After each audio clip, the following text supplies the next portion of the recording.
इस देश के प्रधानमंत्री ने अपना गरीब विरोधी चेहरा पूरे देश के सामने बेनकाब कर दिया है। नरेंद्र मोदी गरीब विरोधी हैं। ये सच था और इस सच की पुष्टि आज खुद नरेंद्र मोदी ने कर दी है। लगातार झूठ बोलने का काम करते हैं। पहले हमारे मैनिफेस्टो में मुस्लिम लीग की छाप चिपका रहे थे, जब वो नहीं माना लोगों ने, जब वो नहीं चिपका तो अब बेतुकी बेवकूफ़ी की बातें करने लगे कि कांग्रेस कहती है हम लोगों की संपत्ति लेकर बांट देंगे गरीबों में। ना हम ऐसा कहते हैं, ना हमारे मैनिफेस्टो में ऐसा कुछ है। असलियत ये है कि आपकी कुत्सित मानसिकता हमारे मैनिफेस्टो के बारे में दुष्प्रचार करने की दुनिया जान रही है। मैं डंके की चोट पर कहती हूँ, इस देश में अमीरों और गरीबों के बीच में जो बढ़ती हुई खाई है, अगर उसको समय रहते न पाटा गया तो वो एक सामाजिक असुरक्षा का कारण बनेगा।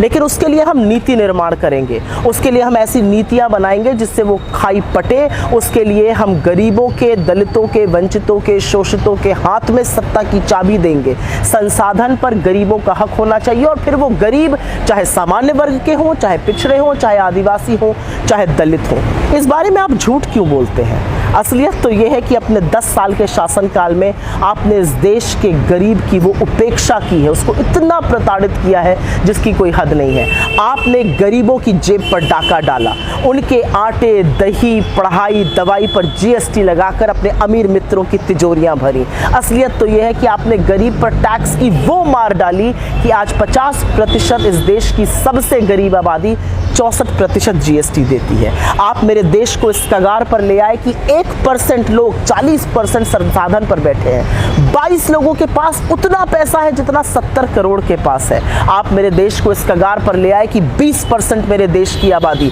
46 रुपए रोज पर अपनी गुजर बसर कर रही है। फ्री राशन का दंभ भरते हैं ना, वही लोग आज रोजगार मांग रहे हैं। आप मेरे देश को इस कगार पर ले आए कि अपने मित्र को तो आपने एयरपोर्ट के बाद एयरपोर्ट दिए, लेकिन रेल के डब्बों में भेड़ बकरी की तरह इस देश के युवा, इस देश का मध्यम वर्ग, इस देश का निम्न मध्यम वर्ग, इस देश के गरीब को आपने ठूसने का काम किया है। हो सकता है 85, 100, 1000 करोड़ के, 8500 करोड़ के हवाई जहाज में 20 लाख का सूट पहने हुए, 1.5 लाख की कलम लगाए हुए, 1.5 करोड़ का चश्मा लगाए हुए आपको गरीबी ना दिखती हो, लेकिन ये देश परेशान है गरीबी से।